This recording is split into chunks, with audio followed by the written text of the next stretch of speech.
Now, Roma Wines present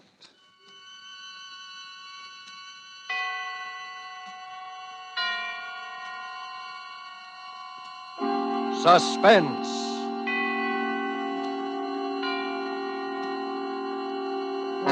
Tonight, The Brighton Strangler, starring John Loder with June Dupre. Suspense is presented for your enjoyment by Roma Wines. That's R-O-M-A, Roma Wines. Those excellent California wines that can add so much pleasantness to the way you live, to your happiness in entertaining guests, to your enjoyment of everyday meals. Yes, right now a glassful would be very pleasant, as Roma Wines bring you Suspense. This is the man in black, here for the Roma Wine Company of Fresno, California, who tonight from Hollywood bring you a radio play by Robert L. Richards, based on the RKO picture, The Brighton Strangler. The stars of the production are appearing with us this evening in this drama of an actor who specialized in murder and of a girl who became the unwilling heroine in a real-life play. And so, with The Brighton Strangler, and with the performances of John Loder and June Dupre, we again hope to keep you in suspense.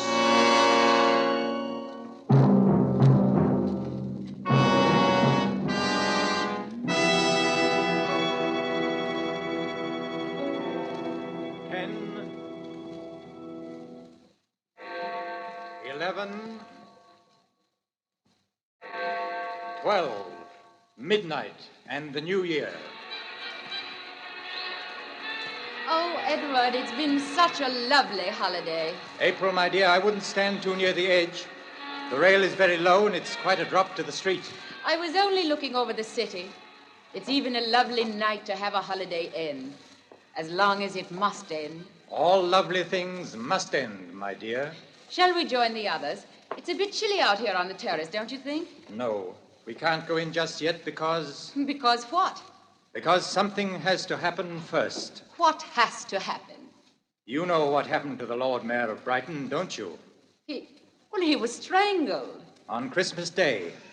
And the chief inspector, 3 days later, he was strangled too, wasn't he? Edward. Don't try to pretend you haven't guessed who I am. No, Edward. You couldn't be... Go on, say it. The Brighton Strangler. You couldn't. But I did. My alibi for the Lord Mayor was very simple. I merely turned his watch back. And for the chief inspector, you yourself supplied me with an alibi. Remember? But why? Why? Because 10 years ago they conspired to send an innocent man to prison. And that innocent man was me. And now you, my dear, are the only person alive who knows. Edward, listen to me. We're in London. It's New Year's Eve. Don't you remember how... The silk cord. Edward, you're not going to... Yes. Help! Help! That's him! Stop! Stop or I'll shoot! You've got him! Dead. At last. The Brighton Strangler.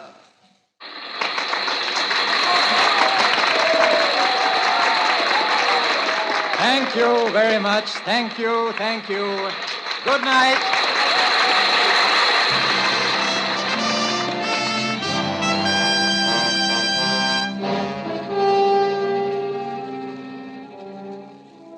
Oh, Reggie, it's so good. It's so good I can't bear to close it, and it's making so much money. Well, you're the producer. Don't close it. Put someone else in the part. You know I can't do that. People don't come to see the Brighton Strangler. They came to see you, Reggie. To the public, you are the Brighton Strangler. Not after tonight, I'm not. I can't understand you, Reggie. Walking out on a play that gave you fame and fortune. I'm fed up. Fed to the teeth with it, that's all. Reggie, look.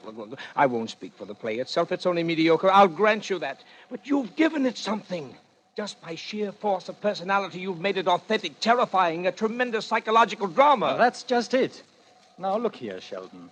Has it ever occurred to you that a man might feel if he strangled one more person, he'd go stark raving mad? Oh, but it's only a play, Reggie. Just make believe. Oh, you ought to know by this time that you're an actor, a good actor. It's never entirely make-believe. Yes, yes. Now, look here, Reggie, look here. I'll tell you what I'll do. I don't want to talk about it. Leave me alone, can't you? But, Reggie, Leave me alone. Can't you understand? Leave me alone. All right. There's no need to get edgy. Oh, I'm sorry. Got any plans? Some service canteen shows. Well, if I don't see you, Merry Christmas. Yes. Merry Christmas. Good night. Good night.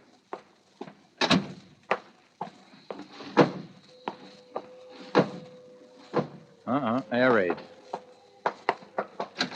Shelton! Gone. Everyone's gone. No time to make the shelter now. Best stay here, I suppose. Getting close. Too close.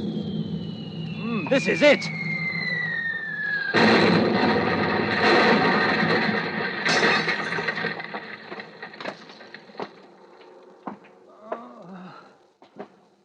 My head. Oh, it hurts. Got to get out of here. Somehow. But where? Here comes one of the chaps now. Are you all right, sir? Oh, you got a nasty gash on your head, haven't you? All right, why? Yes, I'm all right. Oh, here. Don't forget your suitcase, sir. Suitcase? Yes. Where you going? Victoria Station? Huh? Yes. Victoria Station.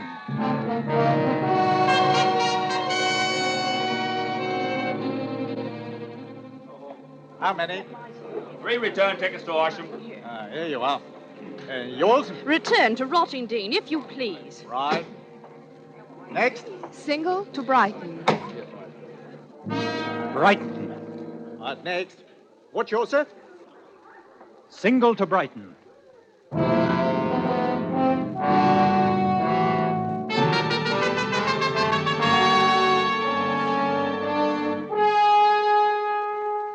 Tonight for Suspense, Roma Wines are bringing you as stars Mr. John Loder and Miss June Dupre in The Brighton Strangler, tonight's tale of suspense.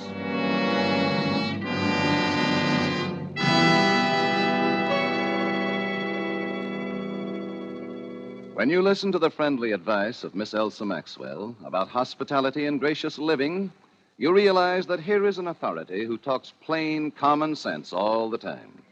I'm talking to men as well as women when I say that the finest hospitality is always simple, sincere, moderate, and natural, never the opposite.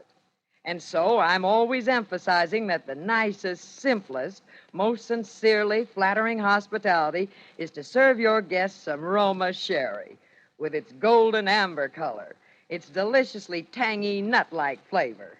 It's not only supremely enjoyable before dinner or in the afternoon, it's smartly correct, a genuine compliment to your friends and to yourself. And please don't worry about special glasses. It's perfectly correct to use any nice glasses that are handy. Well, Miss Maxwell speaks more authoritatively than I can, but I will add this.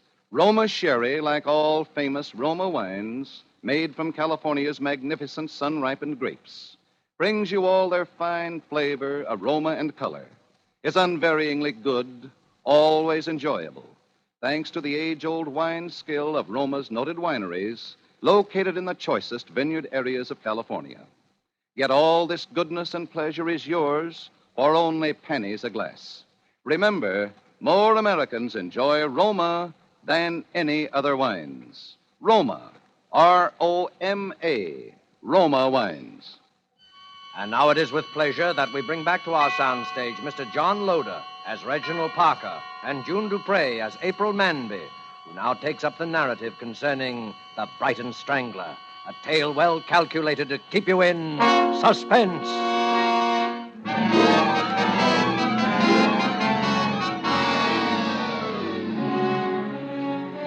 Somehow, from that very first moment, I was drawn to him. He was handsome and attractive, yes, but it wasn't that. He seemed so lonely, so much in need of help. And then on the train, when I saw that he'd really been hurt, I just threw convention to the winds and took charge of him. You've been very kind. Well, someone had to put a bit of sticking plaster on that head of yours. Are you sure you're all right now? Oh, quite, thank you. It must have been terrible. I heard about the theater. The theater? Yes, of course I recognized you the minute you stepped into the compartment. What? You are Reginald Parker, the actor, aren't you? I've seen your picture on the billboards dozens of times. Reginald Parker. And I've been dying to tell you. My name is April. April? That's the name of the girl in your play, isn't it? And I'm from Brighton. April from Brighton. Only, of course, my last name is Manby. That's where I'm going to. Brighton. Why, isn't that nice? We do have a lot in common, don't we? Yes. A great deal, I think. Oh, we're going to have such wonderful times in Brighton over the holidays. You know, I was wondering if you wouldn't think it forward of me. What? Well, my family is having a party at our house on Christmas Day. The Lord Mayor and a lot of people are going to be there, and... The Lord Mayor? Yes, and if you'd like to come... I mean, well, I'm really not a celebrity, Hound, you know. But if you'd really like to come... Why, I'd be delighted. Oh, Mr. Parker, that would be wonderful. April, why don't you call me Edward? Edward? Oh, you mean Reginald Parker's only your stage name? Yes, yes, a stage name. Isn't that odd? I always knew actors had stage names, but I always thought yours was real. But I think I'd rather call you Reginald. Or at least introduce you to my family that way. It's so sort of confusing, two names. Well, what's in a name? Yes, after all, what is? Reginald, what's that little silk cord you keep twisting in your hands? Oh, this? Yes. I use this to strangle people. What? Oh, you mean in the play? Yes, in the play. Well, do you always carry it about with you? Always. Why? Oh, I don't know. For luck, I suppose. I've heard of actors having superstitions like that. Do you have many friends in Brighton? Friends? Acquaintances. I haven't been back for 10 years. They'll scarcely remember you, will they? The ones who are important will remember me. They will remember me very well.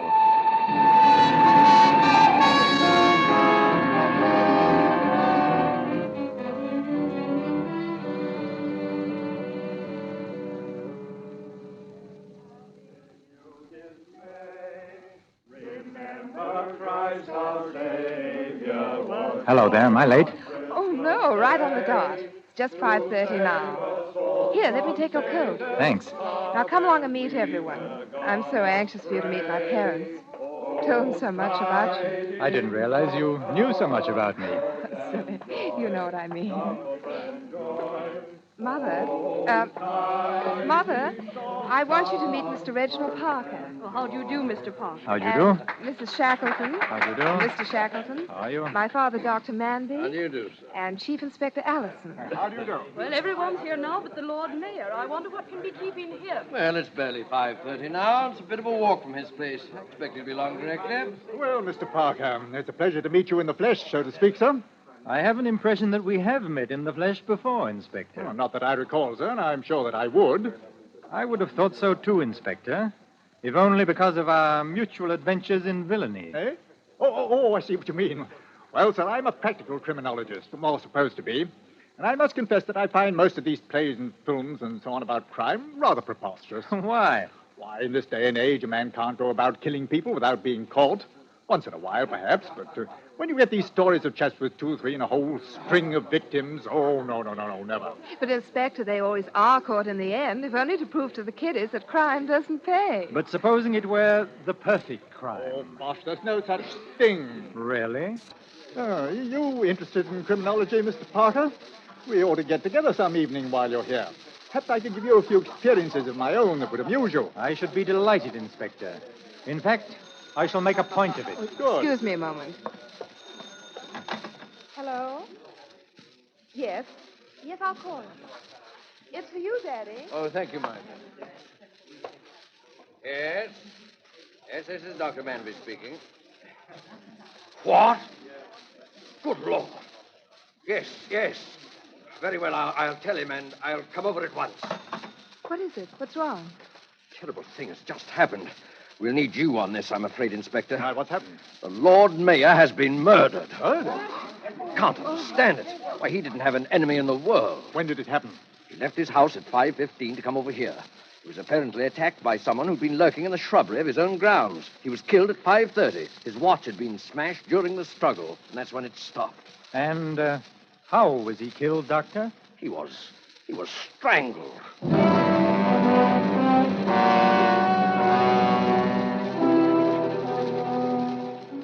It was fantastic, of course. But there it was, that terrible coincidence. The strangling in Brighton. I must confess that my main concern was for Reggie. The way everyone glanced at him, the polite, standoffish way they talked to him, was enough to show they thought that somehow he was responsible for the dreadful thing that had happened. As for myself, I felt almost as badly as he did, and thought I'd never known anyone quite so brave. For it was clear he wanted to get away, and he was quite free to go, and yet he stayed on in Brighton, as though compelled to, perhaps by a strange feeling that he mustn't run off until the mystery had been solved. He even made a little joke about it that night that I drove him to the concert. Well, this is one way of facing the music. Reggie, you mustn't say that. Oh, I'm sorry. I hope you didn't mind too much driving me down. Of course I didn't. I know you must think I'm a low dog for picking the one night when you wouldn't come along, but it's their only program of Rimsky-Korsakov, and I couldn't bear to miss it. I'll come another time, if you want me to.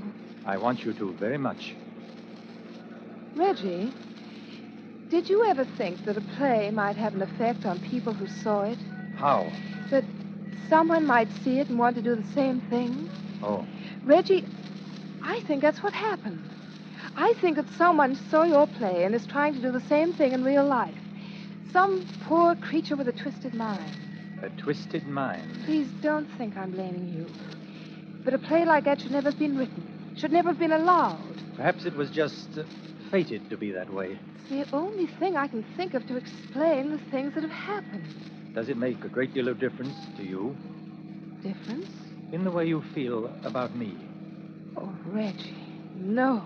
I'm glad of that, because I think quite soon now, perhaps after tonight, I shall have something very important to tell you, April. Oh. Well, here we are. Well, thanks for bringing me, and you will pick me up. At 11:30 sharp.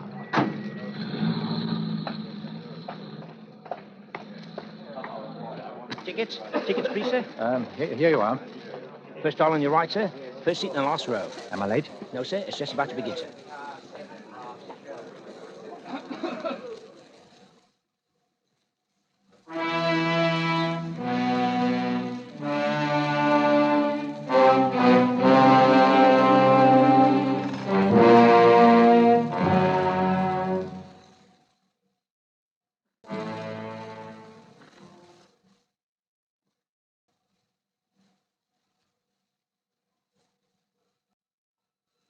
Inspector. There, Parker. Come in. Thank you. I was just listening to a little music on my gramophone. Do you know it? Scheherazade? Yes, it's just 42 minutes long. Oh, is it? I never timed it. Yeah, make yourself comfortable by the fire. I was rather hoping you'd pick this evening to drop in. I'm all alone. I remember you said you'd be. You have quite a music library, Inspector. Yes. And I see you collect other things as well. Oh, my private chamber of horrors. Interested? Very much. Of course, you did want to talk about crime, didn't you? Well, each of these things, rather gruesome, most of them to you, I expect, is like a trophy to me. Now, take this butcher knife. You can imagine what that was used for, I suppose. His wife? That's it. Carved her up and put her in a trunk and checked her at Brighton station. We didn't find her for 3 months. Never did find her head. We got the chap, though. Now, here's something you don't see very often. A hangman's noose. Yes, the fellow who wore that collar last got me my biggest promotion. It must be a great moment of satisfaction when the bolt is pulled, the rope tightens, and you know your murder is done for. Yes, it is, for a fact. But there's one trophy I intend to have here that'll make me prouder than all the rest. Just a little thing it is, too. Just a bit of cord. You mean the cord that was used to strangle the Lord Mayor? Right you are, and I'll get it. Many years ago, 10 years to be exact, before the Lord Mayor was the Lord Mayor, he was a barrister defending a client in a court of law. And let us suppose that instead of defending his client, he betrayed him to the prosecution, and the man went to prison. And let us suppose that the man returned one day, after all those years in prison, to take revenge. And he took it. Very imaginative theory, Mr. Parker. Why don't you drop into my office tomorrow and we'll discuss it further? But you've only heard half of my theory, Inspector. Let us also suppose that the representative of the prosecution to whom this innocent man was betrayed was someone more interested in collecting trophies than in seeing justice. An ambitious man. A chief inspector of police, shall we say. Someone like you, Inspector. Really, Mr. Parker. Then it would also follow that our man would strangle you. Wouldn't it, Inspector? I'm afraid play acting has influenced your judgment, sir. This is no play, Inspector. Oh, you couldn't get away with a thing like this. You've said that before. People know where you are. Exactly. You see, I am at a concert. No!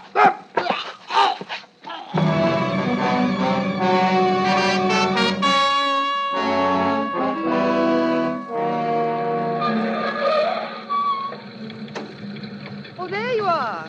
Been waiting long? No, it's just over. Did you enjoy it? I don't think I've ever enjoyed a concert quite so much in all my life. Really? Do you have a wireless in your car? Yes, there it is, right in front of you. Oh, yes, of course. I thought we might hear a bit of news. Mm-hmm. Under intense anti-aircraft fire, the raiders were driven off. However, with only a minimum of damage to non-military objectives. I have just been handed a dispatch from Brighton.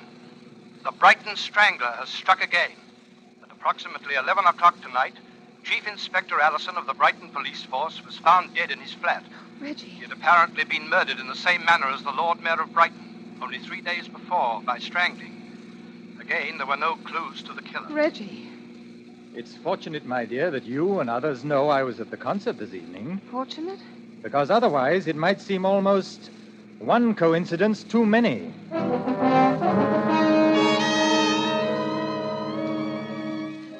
Coincidence?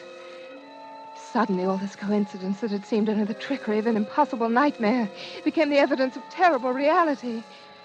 How I managed to maintain a semblance of calm as I drove him back to his hotel, I shall never know. The next day he had left, and that afternoon he called me from London. He said it was most urgent that I see him. I knew that I must go. But first, I went to the police.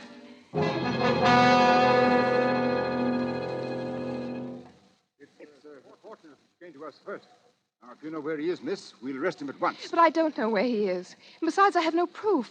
Neither of you, neither has anyone. There's all the proof we need, miss. But don't you see the pattern? I'm to meet him at the Plaza Hotel. And the Plaza Hotel is a terrace. And tonight is New Year's Eve. And my name is April. You'll be taking your life in your hands, miss. Oh, maybe I'm wrong. I pray that I am. Maybe he won't have to do anything, and he'll come to you of his own accord when I tell him you want him. But if I'm not wrong, if this is the only way to save him, I'm the only person in the world who can do it. Well, what did you say the line in the play was? He says, and now you, my dear, are the only person alive who knows. The only person alive who knows. You do have a script of the play, don't you? Oh, yes, yes. Because you'll have to come right in on cue. Do you have a copy of the play for yourself? I don't need one. I know it now by heart.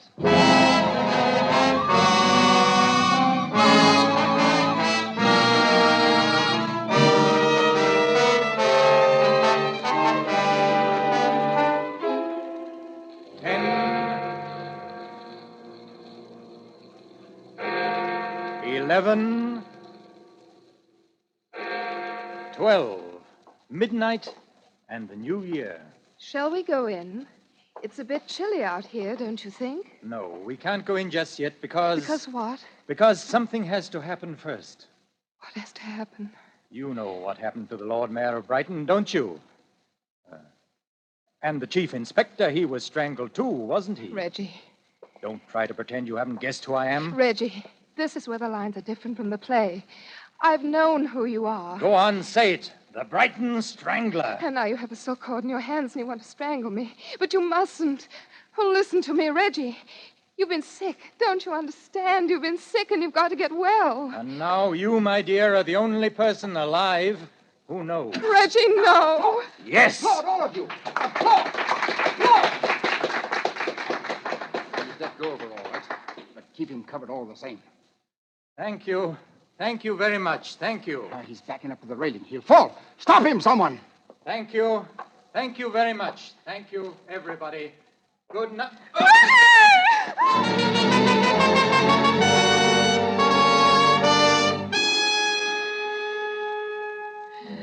as though in a trance, bowing as he had so often to so many enchanted audiences of the Brighton Strangler. He stepped backwards towards the low parapet as though again leaving the stage, and fell.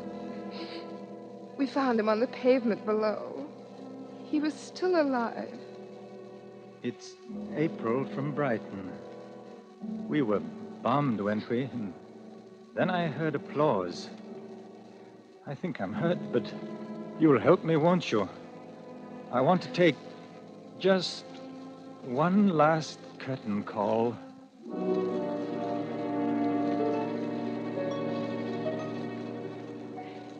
He died there, in my arms.